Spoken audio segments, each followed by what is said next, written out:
The first shot shattered the stillness like glass. The bullet ripped through my front window, spraying splinters across the room. The girl screamed and ducked, and I shoved her down behind the table before the second volley came. The cabin shook as lid punched into the walls, tearing holes through timber and rattling dishes from the shelves. I dropped to a knee by the window and leveled my Winchester. One of the riders had ridden too close, confident in the dark. My shot dropped him clean off his saddle, his horse bolting wild into the desert. That sent a ripple of curses from the gang, but it only made them angrier. They split into two groups, circling like wolves, their gunfire steady and sharp. Bullets slammed into the shutters, thudded into the door, and peppered the roof. The cabin groaned under the assault, dust shaking loose from the rafters. My ears rang from the constant crack of gunfire, and the acrid stench of gunpowder thickened. The air. "Cellar," I barked, dragging the girl toward the trapdoor beneath the rug. If I could get her underground, I could fight with less worry of a stray bullet finding her. But she shook her head violently, clutching that leather satchel against her chest. Her face was pale, streaked with grime, but her voice came fierce. "If they get this, they'll burn the whole territory to the ground." Her words made me pause. What in hell could be so dangerous in that bag? I wanted to demand answers, but another round of shots ripped through the roof, cutting the question short. I returned fire, picking another rider out of the saddle, and ducked back as glass exploded beside me. Then came the voice. Deep, booming, carried clear through the night. "Hand over the girl, and we'll let you live. Vulture Jack." His voice was as cruel as the stories said, every syllable steeped in arrogance. I could picture him sitting tall on his horse, scarf, hiding the grin he always wore when blood was near. "You'll have to pry her from my cold hands." I roared back, not caring if my voice cracked the night in half. The gang roared with laughter, a sound more chilling than their gunfire. They knew as well as I did that one man against 12 didn't stand a chance. Still, I wasn't about to roll over. I fired until the rifle clicked empty, then switched to the Colt. My rounds punched through the dark, forcing them to keep their distance, but my ammo was running low, and the wood of the cabin was splintering fast. Then just as I thought the walls would give and the end was near, I heard it. Another rumble of hoofbeats. For a second, my heart sank. Reinforcements. More of the vultures riding in to finish what the others had started. But the girl's head snapped up, and to my shock, she smiled through her fear. "Not theirs," she whispered. Her eyes shone with something fierce, almost triumphant. "They're mine." The second wave of hoofbeats tore across the desert, louder, faster, and coming from the opposite ridge. For a heartbeat, I thought the night itself was mocking me, doubling the number of enemies I had no chance of standing against. But then came the glint of star badges, the cut of clean coats in the moonlight, and the booming crack of rifles fired with precision. Lawmen. The desert exploded in chaos. Bullets hissed through the night, sparks flying off rock and timber as the new riders clashed with the Red Vulture gang. Horses screamed, men shouted, and the once orderly ring around my cabin broke apart as Vulture Jack's men scrambled for cover. I kicked the door open and stepped onto the porch, Winchester hot in my hands. The girl stayed low behind me, clutching that satchel like it was life itself. To my left, I saw a deputy from Dry Creek put a round clean through a vulture's chest. To my right, a rancher from the valley swung his shotgun, dropping 2 more. Red vultures fought like cornered animals, but the surprise had knocked the breath out of them. Inside the cabin, the girl finally unbuckled the satchel. Papers spilled across the table, fluttering in the gun-smoke-filled air. I caught a glimpse before the wind tried to snatch them: ledgers, names, maps, accounts. Every bank job, every payoff, every crooked lawman the gang had in their pocket. She hadn't been running with stolen gold. She was carrying the rope that could hang every last one of them. "You took this from them?" I asked between shots. She nodded, fire in her eyes despite the dirt and blood. "If they keep control, the whole territory falls. This," she held the papers up, "is their empire. Now it's gone." I didn't have time to argue. The fight was boiling over. That was when the door burst wide and Vulture Jack himself stormed through, shotgun blazing. The blast scorched past my head, shattering the mantle. I slammed into him, and we went down hard, fists and boots flying.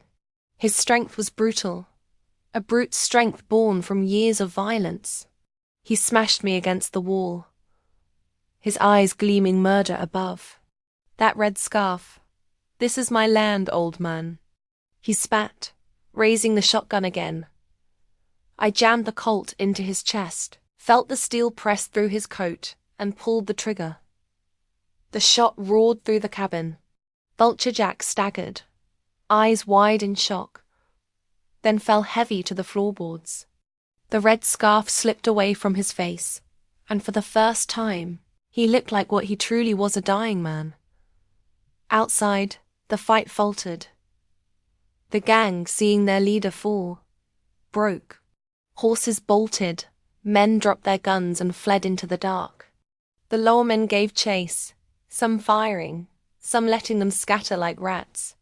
I leaned against the wall, chest heaving, smoke still curling from the Colt.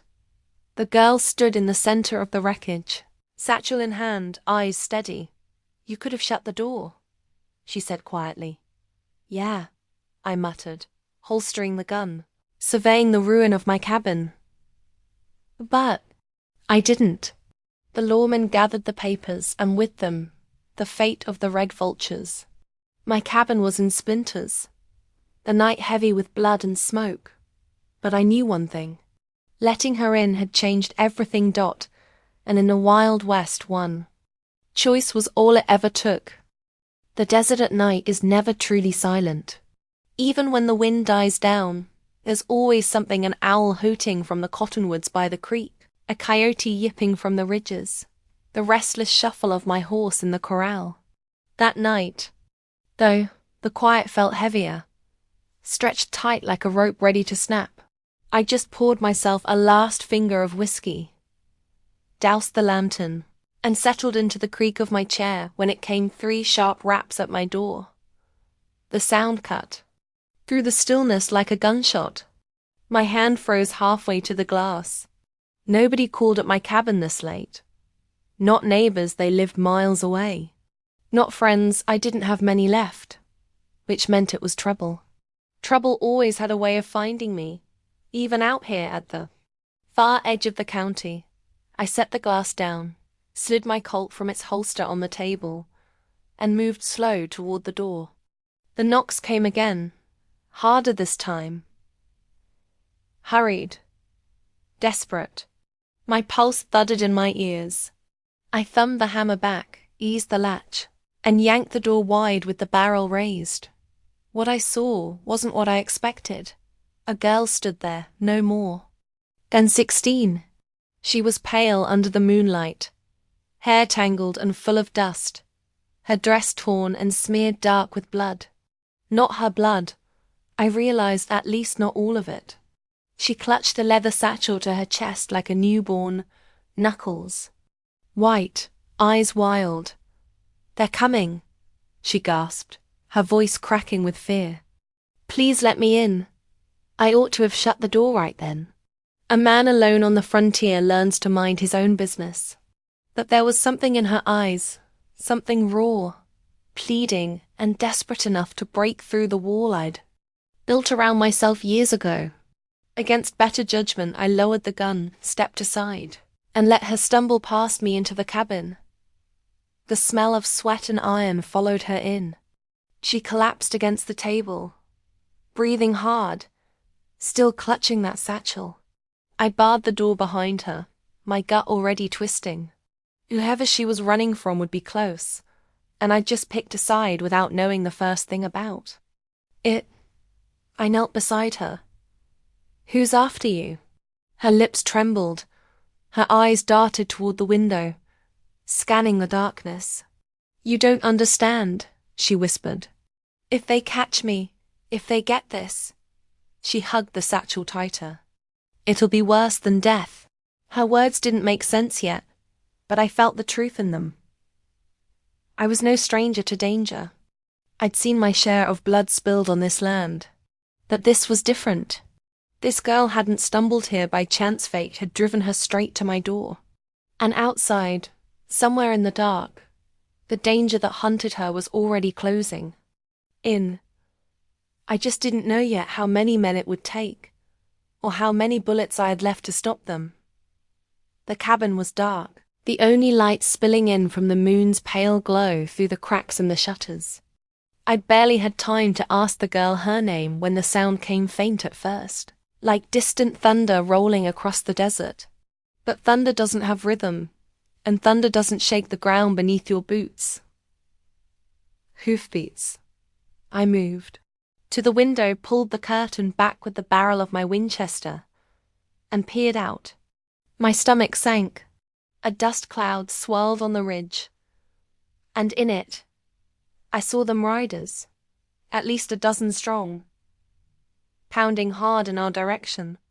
Even in the dim light I could make out the glint of rifles, the wild sway of horses driven at full gallop, and the unmistakable red scarf of the man leading them. The girl, crouched low on the floor, whispered with a shiver in her voice, "They'll kill me if they find me." "Who are they?" I asked, though I already had a suspicion. "The Red Vulture Gang." The name was like a weight on my chest. Everyone on this side of the territory had heard of them. Cutthroats and marauders, more beast than man.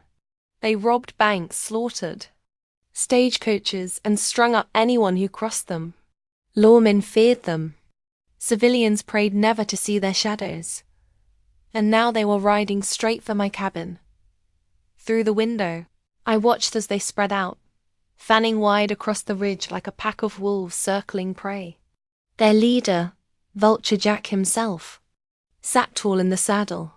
That red scarf across his face was as much a calling card as the pile of bodies he left behind after every raid. His hand went up, and the riders slowed, forming a wide ring around the cabin. I tightened my grip on the Winchester. My cabin was sturdy, built from thick timber, but it wasn't a fort. With enough fire and bullets, they'd splinter it to pieces in minutes. The girl crawled closer, clutching my sleeve. "Please," she whispered, "don't let them take me." I almost told her the truth, that I wasn't looking to die for a stranger, that I'd lived this long by keeping my head down and my door shut. But when I looked into her eyes, wide, and filled with terror, yet stubborn with something stronger, the words died in my throat. Outside, a rider bellowed, "She's in there." The others answered with a chorus of wild whoops, their voices carrying across the desert like the cries of scavenger birds. The hoofbeats grew louder again as they began closing in. Tightening the noose dot, I chambered around with a sharp click-clack. "Stay low," I growled. She nodded, holding that satchel as though it were her soul itself. As the gang drew closer, I realized something I hadn't wanted to admit. I'd already made my choice the moment I opened that door. Whether the first liked it or not, her fight was now mine. And the night was about to bleed.